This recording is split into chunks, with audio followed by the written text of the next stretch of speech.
شیر کو عربی میں بہت سے ناموں سے مخاطب کیا جاتا ہے۔ شیر اگر اپنی کچھار میں پاؤں سمیٹ کے بیٹھا ہو اس کیفیت کو اسد کہتے ہیں، اور اسد جب اپنی کچھاڑ کو چھوڑ کر باہر کی طرف چہل قدمی شروع کر دے تو اس کیفیت کو زرغام کہتے ہیں، اور زرغام جب چلتے چلتے کسی خاص سمت کی جانب دیکھنا شروع کر دے تو اسے غضنفر کہتے ہیں۔ غضنفر جب اپنے شکار کو ٹارگٹ کر کے دھاڑنا شروع کر دے یا اس سمت چلنا شروع کر دے، دوڑنا شروع کر دے تو اسے زیغم کہتے ہیں۔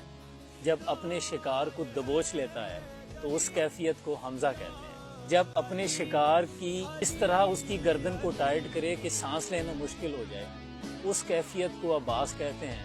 بعد میں جب اپنے شکار کو عباس پکڑ کر چھوٹے چھوٹے پیسوں میں ڈیوائیڈ کر دے، چیر پھاڑ کر دے، اس کیفیت کو حیدر کہتے ہیں۔ اس پر پھر پیر نصیر الدین شاہ صاحب نے لکھا ہے کہ منظر فضائے دہر میں سارا علی کا ہے، جس سمت دیکھتا ہوں نظارہ علی کا ہے، اور مرحب دو نیم ہے سر خیبر پڑا ہوا، اٹھنے کا اب نہیں کہ یہ مارا علی کا ہے۔ تو اسی طرح پھر خیبر کے دروازے پہ حضرت علی نے مرحب سے کہا تھا کہ میری ماں نے میرا نام حیدر رکھا ہے۔ سلام۔